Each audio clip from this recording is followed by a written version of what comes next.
अम्मा बाद फ़अऊज़ु बिल्लाहि मिनश शैतानिर रजीम बिस्मिल्लाहिर रहमानिर रहीम अला इन्ना औलिया अल्लाहि ला ख़ौफ़ुन अलैहिम व ला हुम यहज़नून अल्लज़ीना आमनु व कानू यत्तक़ून आमन्तु बिल्लाहि सल्लल्लाहु अलैहि वसल्लम व सल्लल्लाहु रसूलुहुन नबियुल अमीन मुक़ीमुल करीम व नहनु अला ज़ालिका लमिनश शाहिदीन व शाकिरीन वल्हम्दुलिल्लाहि रब्बिल आलमीन।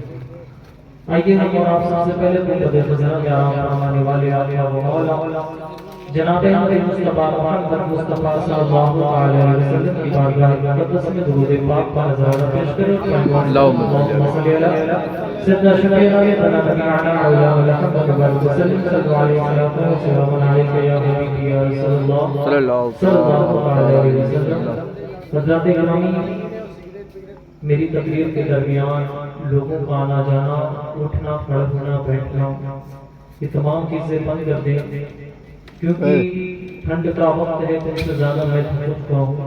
एक हफ्ते से तकरीबन मैं बाहर हूँ। आज की सारी रात मेरा सफर पे गुजरा है, तो मैं तकरीर होती नहीं है या तकरीर करवाई जाती है, बल्कि बहुत मेहनत के साथ अल्लाह, उसके रसूल और अल्लाह के महबूबों का जिक्र किया जाता है।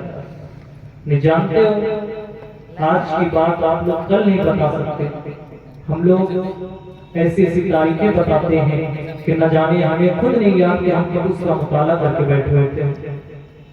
लेकिन जब बोलने पर आते हैं तो अल्लाह उसके रसूल का करम होता है कि वो सारी चीजें अपने आप खुद ज़हन पर और अल्फाज बन करके तैयार हो जाते हैं। हज़रात गिरामी, जानते हो आज किसकी बारगाह में बैठे हो, जिसके बारे में तमाम किताबों में ये मौजूद है कि जिस जगह पर एक अल्लाह का वली मौजूद होता है, उस आस पास इर्द गिर्द के अंदर अल्लाह रब्बुल इज्जत कभी अपनी बनाई नहीं नाज़िल करता। और जानते हो ये उर्स है क्या? ये उर्स के बारे में इमाम गजाली फरमाते हैं कि जिस जगह पर कोई अल्लाह वाला का उर्स आता है, उनकी साल की तारीख आती है, तो जानते हो इस तरह से आसमान पर खुशियां होती हैं कि अल्लाह रब्बुल इज्जत आसमान के फरिश्तों से कहता है, फरिश्तों छोड़ो आसमान को, जाओ रुको जमीन पर। और जाने के बाद मेरे उस चहीते बंदे की बारगाह में वो रहमत लुटाना नाज़िल कर दो कि जो खाली दामन लेकर के आते रहे और मेरा महबूब बंदा उसे देता रहे, वो भर भर के जाते रहे। आज की वो तारीख।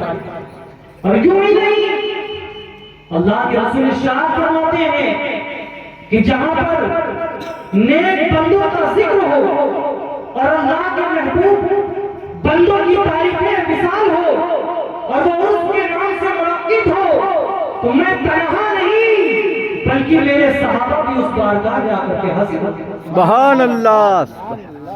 ये वो महफिल है। हम और आप क्या सोचते हैं ये महफिल पाक में आकर के बैठे यहाँ सन्नाटा होगा? नहीं नहीं, यहाँ पर अल्लाह उसके रसूल का जिक्र है तो अल्लाह के रसूल को भी आना होगा। और अल्लाह के रसूल शाद करवाते हैं। आज तो यहाँ डबल तारीख है, एक तो उर्स है और दूसरी तारीख महफिल मिलाद मुस्तफा की। और इश्क कहते किसको है? मोहब्बत है क्या? प्यार क्या चीज है? अबू बकर सिद्दीक से अबू दरदा ने पूछा, ऐ अबू बकर सिद्दीक, तुम ये बताओ कि नबी के साथ तो रहते थे, लेकिन तुमने कौन सी ऐसी मोहब्बत नबी के सामने पेश की कि जिससे अल्लाह के रसूल ने आपको अपना करीब कर दिया?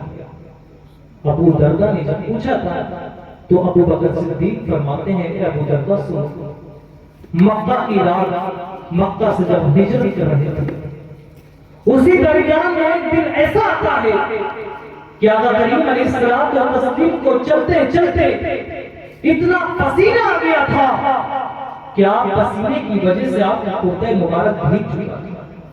मैं उसमें साया ढूंढ रहा था, कहीं साया मिले तो आका को आराम के लिए बैठा दिया जाए।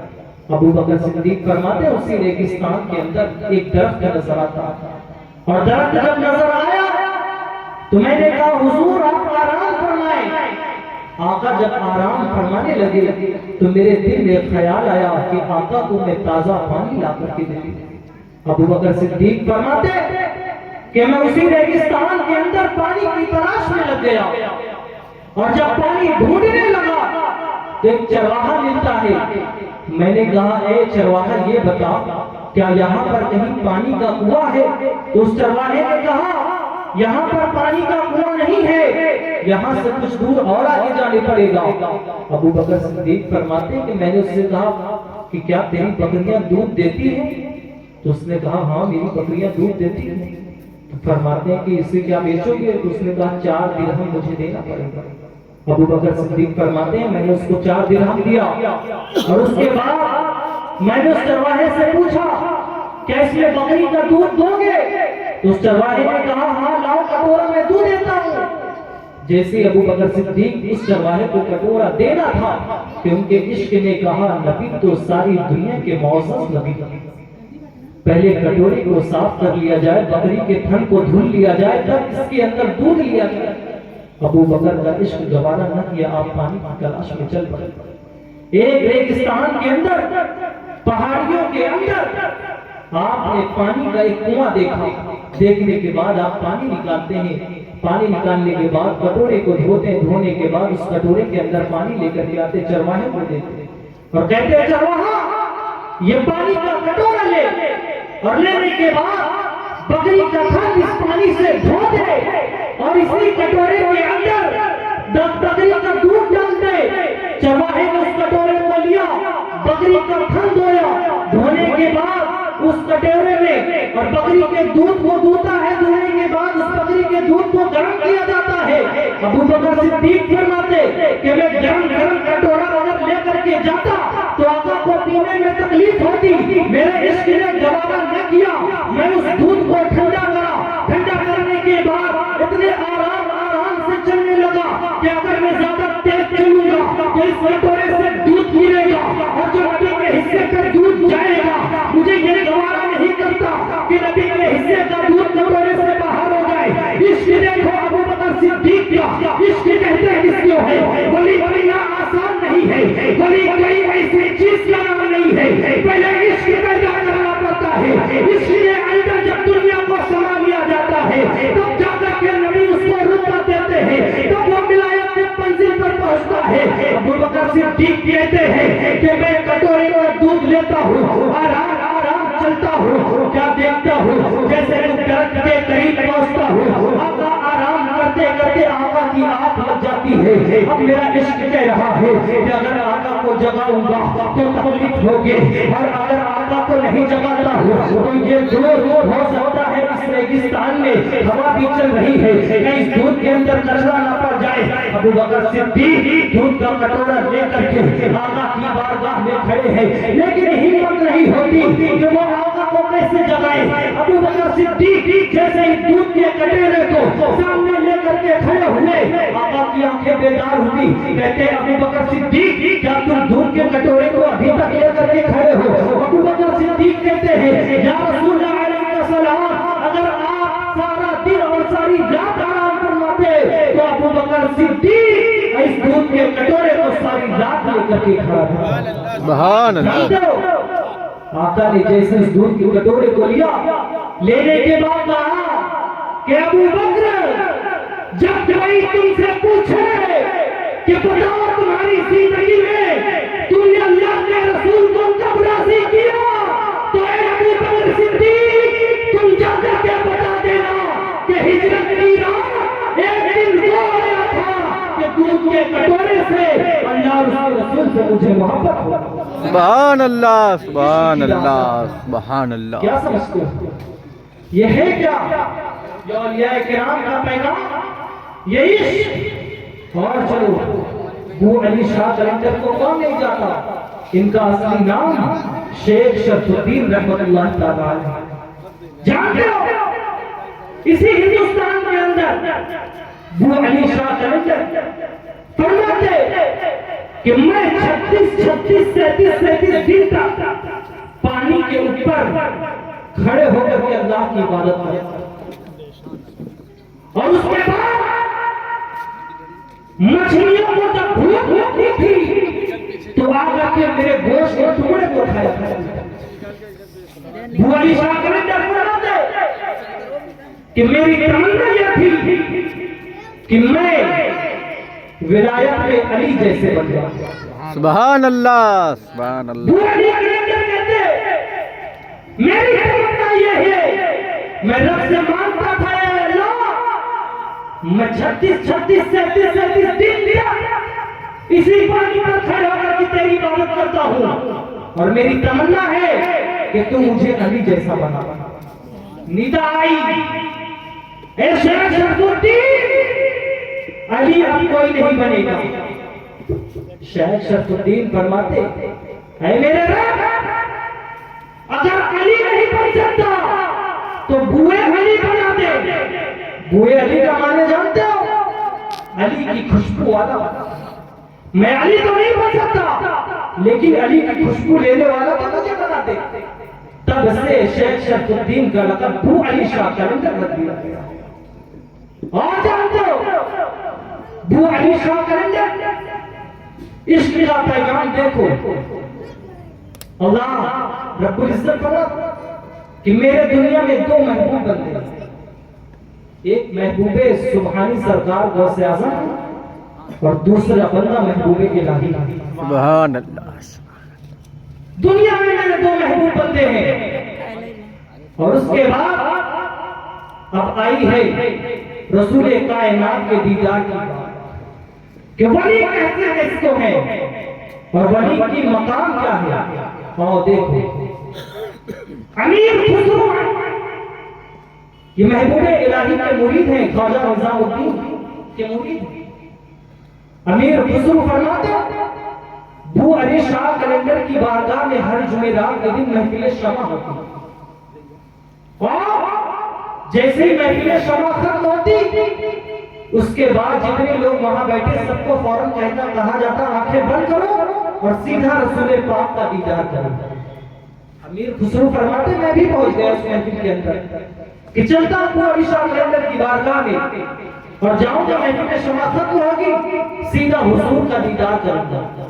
अमीर खुसरो फरमाते कि मैं उस महफिल में पहुंचा।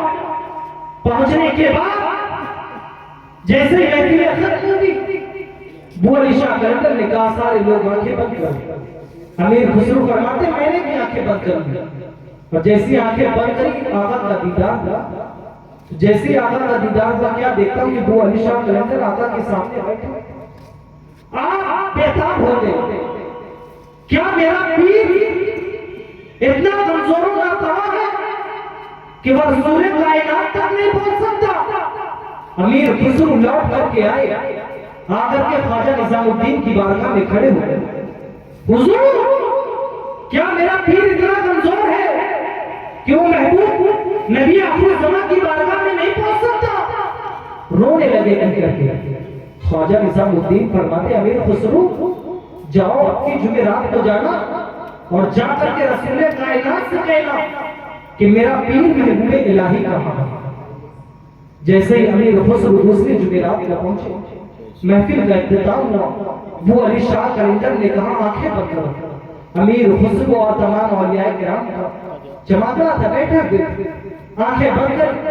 अमीर खुसरो जाते हैं आका की बारगाह सलाम अर्ज करते हैं। अर्ज करने के बाद कहते हैं हुजूर ये बताएं मेरा पीर महबूब इलाही कहां है? आका फरमाते अमीर खुसरो और ऊपर की मंजिल पे जाओ। अमीर खुसरो फरमाते मैं और मंजिल पे गया, वहां पर भी आका मौजूद है। फिर मैं पूछता ए आका बताओ मेरा महबूब इलाही मेरा पीर कहां है?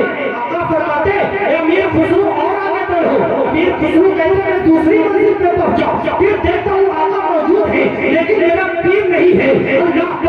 फिर कहते हैं या रसूल अल्लाह अलैहि सलाम मेरा पीर कहां है? आका फरमाते ए अमीर खुसरो तीसरी मंजिल पे पहुंचो। अमीर खुसरो कहते मैं तीसरी मंजिल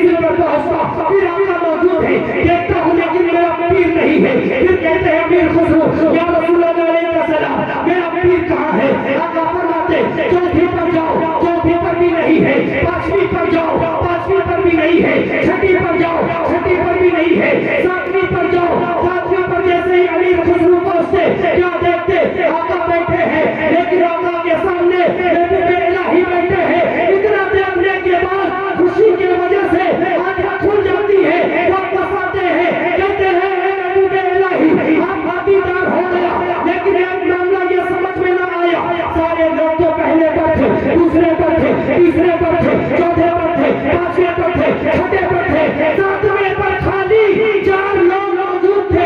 एक आका थे, दाहिनी तरफ और कोई था, बाईं तरफ कोई और था, लेकिन मैंने किसी को देखा नहीं। खुशी की वजह से मैं अपने पीर का दीदार करके वापस चला आया, लेकिन आप बता दीजिए महबूब इलाही कहते ए अमीर खुसरो, जिस सातवें आसमान पर तूने 3 लोग को और देखा था, वो तो प्यारे नबी थे, लेकिन दाहिने तरफ वो सरकार से आजाद थे और बाईं तरफ सरकार गरीब नवाज ख्वाजा मोइनुद्दीन। सुभान अल्लाह, सुभान अल्लाह, अल्लाहु अकबर, या रसूल अल्लाह, नहीं छोड़ेंगे, नहीं छोड़ेंगे, अल्लाह, या रसूल अल्लाह। ये है महबूब इलाही 7वें आसमान, 7वें दर्जे, और वहां पर कोई नहीं। इसीलिए तो कहते हैं कि जहां पर सारे वलियों की विलायत खत्म हो जाए, वहां से गौसे आज़म की विलायत काम करती है। सुभान अल्लाह। जहां तक सारे वलियों की हद है, वहां से जब खत्म हो जाती है, तो वहां से सरकार गौसे आज़म वलियों का दर्जा पाता है। और हजरत अब्दुल्ला इब्न जाफर कि मैं बल्ख के रेगिस्तान में था, अब आई है देने की बात कि वली देते इस्लाम। अब्दुल्ला इब्न जाफर फरमाते और क्या फरमाते कि मैं बल्ख के रेगिस्तान में था और उस रेगिस्तान में एक नौजवान को देखा, उसके चेहरे पर मुझे विलायत नजर आ रही थी, और जब मैं उस रेगिस्तान के अंदर 3 रोटी बना करके लेके गया था और तीनों रोटी मैंने उस नौजवान को दे दिया, और देने के बाद मैं दूर जाकर के खड़ा उस नौजवान को देखने के लिए कि इस रेगिस्तान के अंदर तो दूर दूर तक जानवर नहीं नजर आते, इस रेगिस्तान के अंदर एक इंसान कैसे तन्हा मौजूद है। अब्दुल्ला इब्न जाफर वहीं पे खड़े हुए और जैसे कुछ दूर के बाद खड़े हुए, वो नौजवान एक कुत्ता दौड़ते हुए जैसे ही आया, वो नौजवान रोटी निकाला और कुत्ते के सामने फेंक दिया। वो कुत्ता रोटी खा लिया। अब्दुल्ला इब्न जाफर कहते फिर वो कुत्ता रोटी खाने के बाद उस नौजवान की तरफ देखने लगा। वो नौजवान फिर रोटी निकालने के बाद दूसरी तरफ रोटी फिर कुत्ते को देखते और देने के बाद अब्दुल्ला इब्न जाफर फरमाते कि फिर मैंने देखा कि जो तीसरी रोटी बची थी, फिर वो रोटी निकालते और उस कुत्ते को दे देते। अब्दुल्ला इब्न जाफर फरमाते कि जब मैंने देखा कि ये नौजवान तीनों रोटी को निकाल कर एक करके कुत्ते को खिला दिया, तो अब्दुल्ला इब्न जाफर फरमाते मैं उस नौजवान के करीब गया और जाने के बाद मैंने कहा नौजवान ये पता कि रोटी तुझे खाने के लिए लाया गया था और तूने निकाल कर तीनों रोटी एक एक करके कुत्ते को दे दिया। तो वो नौजवान कहता है ए अब्दुल्ला इब्न जाफर सुनो, ये रेगिस्तान के अंदर ये कुत्ता भी कहीं दूर दराज से चल करके मेरे करीब भूख की हालत में आया था, और जानते हो अब्दुल्ला इब्न जाफर मैं अल्लाह का वली हूँ, भूखे रह करके बर्दाश्त करना मेरा काम है, लेकिन अल्लाह के वलियों के अंदर इतनी ताकत दे दी गई है कि जब उनकी बारगाह में कोई भिखारी चाहे कितनी दूर से चल करके क्यों ना आए, उनके पास जो भी रहमतें होती है वो लुटा दिया करते हैं। अब्दुल्ला इब्न जाफर कहते हैं ये वलियों की शान है कि वो लोग पास में रख के नहीं इस्तेमाल करते, बल्कि दूर दराज से आने वाले लोगों को अपनी खैरात बांटते। ये अल्लाह वालों की शान है, ये औलिया किराम की शान है। और फिर बात चली थी अब्दुल्ला इब्न जुबैर की। आज वाक़या की रोशनी से 2 वाक़ये और। अब्दुल्ला इब्न जुबैर जानते हो ये डायरेक्ट अल्लाह से बात किया करता,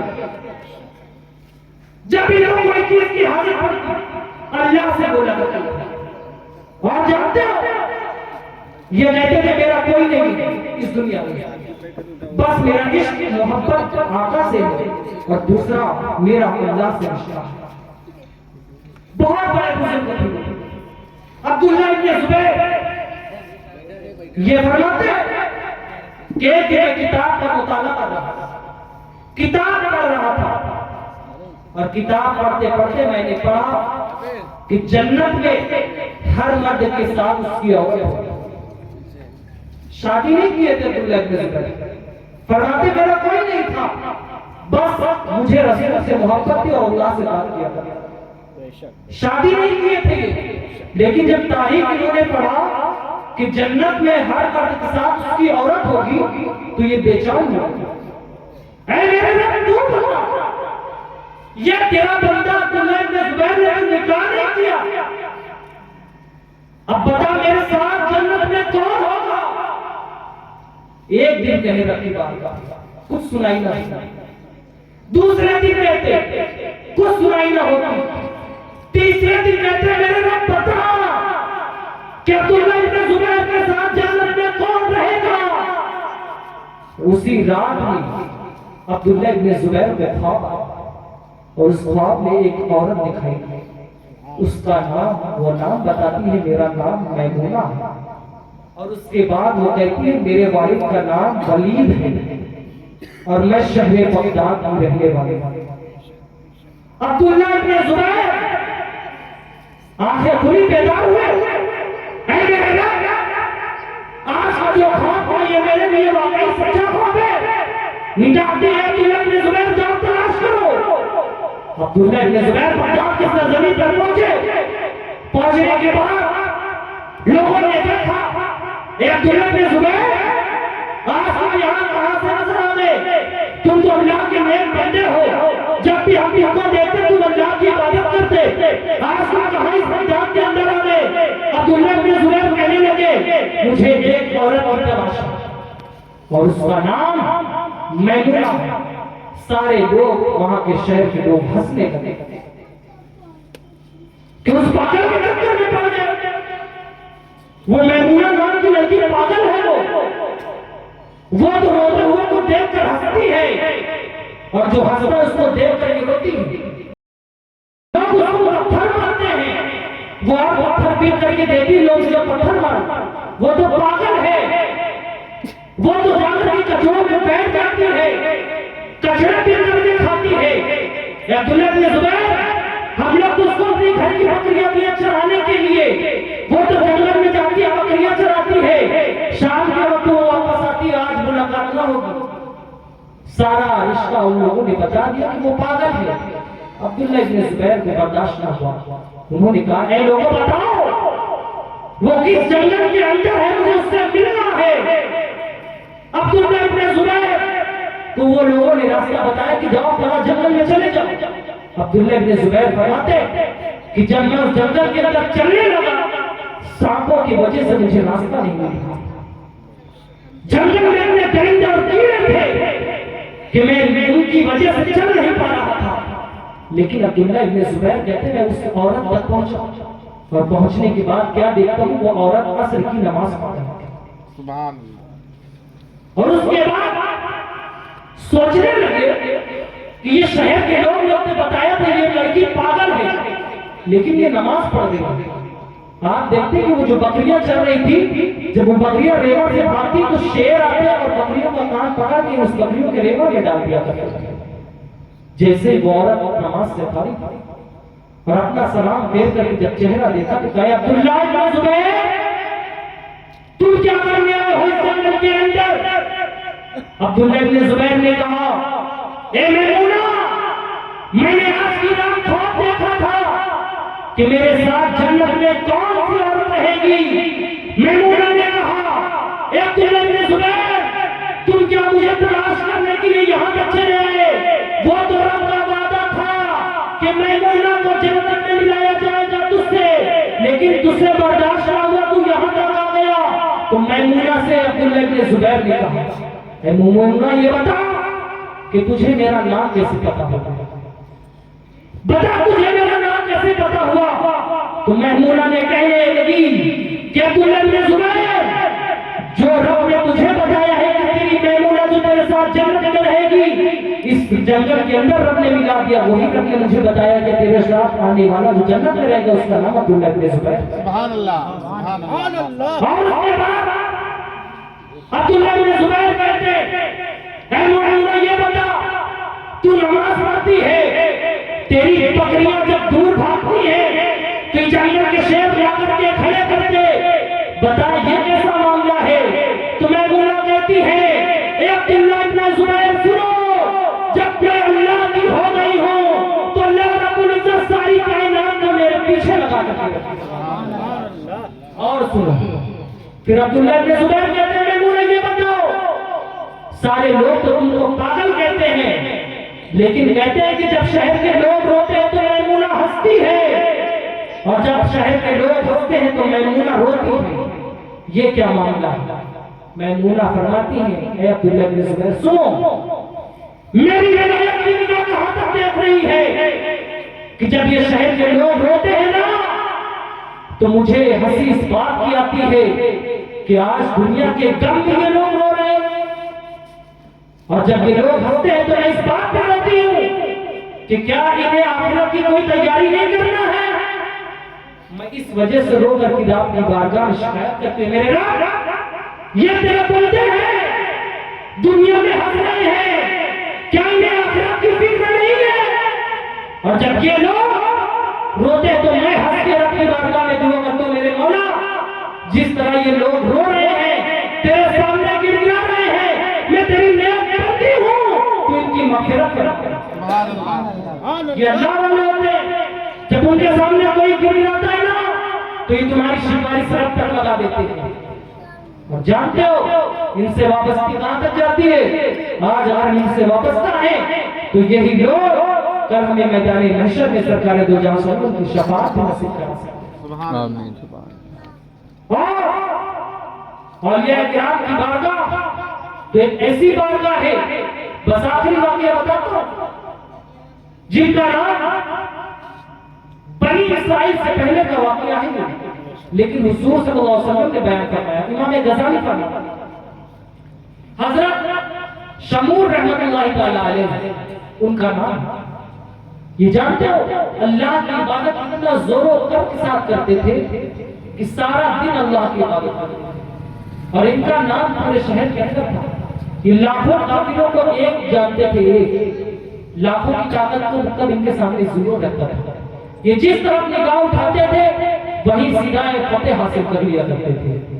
शहर वालों ने सोचा कि ये तो यार इसका नाम चर्चा बहुत ज्यादा है, न हो इसको गिराने के लिए कोई ताकत लगा दिया। तो जानते हो हजरत शमूर की औरत को, उनकी बीवी को वहां के काफिरों ने खरीद लिया।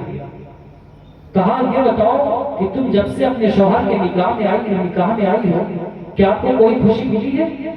वो औरत कहने लगी मुझे कोई खुशी नहीं मिली। फिर बताओ इनके साथ कैसी जिंदगी गुजारती हो?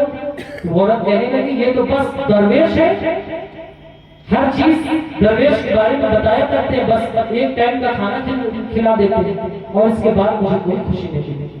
वो काफिरों ने कहा अगर मेरी बात मानो तो अपने शौहर को रस्सी में जकड़ के मार डालो और हम लोग इसके बदले में तुमको इनाम देंगे। हजरत शमूर को जैसे ही वो रात में आराम करने लगी, उसके बाद उनकी बीवी उनको रस्सी में जकड़ देती है, और जकड़ने के बाद जैसे ही सुबह तहज्जुद का वक्त होता, हजरत शमूर की आंखें बेदार होती, कहती अल्लाहु अकबर, ऐ मेरे रब, तेरा बंदा रस्सी में बंधा और तू मुझे याद किया, मैं तहज्जुद के वक्त आंखें खोला, क्या मैं तेरी इबादत नहीं करूंगा? हजरत शमूर जैसे इतना कहते कि रस्सियां टूट जाती। हजरत शमूर अल्लाह की इबादत करते। वो औरत आकर के बाहर काफिरों से बता, दूसरी रात आई, उसने दिमाग लगाया कि इसको जंजीर से जकड़ दे, लोखंड की जंजीर से, लोखंड की जंजीर से बांध दे। जैसे ही दूसरे दिन हुआ, हजरत शमूर फिर कहते अल्लाहु अकबर, वो जंजीर टूट जाती। हजरत शमूर जब जंजीर टूटी वो औरत कहने लगी कि जंजीर इतनी मजबूत लोहा वो भी टूट गई। जानते हो हजरत शमूर के बाल सर से लेकर पैर तक के, और जब वो रात में सोए तो उनके बाल को उसी चारपाई पे बांध दिया गया। वो बांधने के बाद जैसे सुबह हुई उनकी बीवी को इनाम में जेवरात ज्यादा मिले थे, हीरे जवाहरात, और उसी की वजह से वो बिक चुकी थी। और उसके बाद हजरत शमूर को उसी खाट के ऐसे सामने खड़ा कर दिया गया, काफी तलवार लेकर दिया। आने के बाद हजरत शमूर के हाथ को काटते हैं, कान को काटते हैं, आंखें बाहर निकाल लेते हैं, नाक काटते हैं। जैसे ही जबान की बारी आती हजरत शमूर कहते हैं मेरे रब हाथ को ये जालिम काटते रहे, मैं बर्दाश्त करता रहा, कान काटते रहे बर्दाश्त करता रहा, आंखें निकाल लिए बर्दाश्त करता रहा, लेकिन मेरे मौला मेरी वो जबान कटने जा रही है जिस जबान से मैं तेरा जिक्र करता हूँ और मैं फिर कहता हूँ अल्लाहु अकबर। जैसे ही हजरत शमूर ने इतना कहा रब के तरफ से निदाइए शमूर, अब वो लोग देखेंगे कि अल्लाह के वलियों को हाथ लगाने का अंजाम क्या होता है।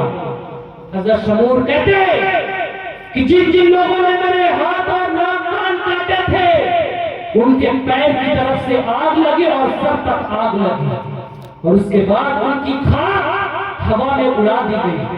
अब हजरत शमूर फरमाते मेरी बीवी आ गई मेरे साथ, हाथ जोड़ने लगी मुझे माफ कर दो। हजरत शमूर कहते कि जो जेवरात तू पहनी उससे बोल तुझे बचा ले, जो लालच तेरे दिल में थी ये जेवरात की बोल वो तुझे बचा ले।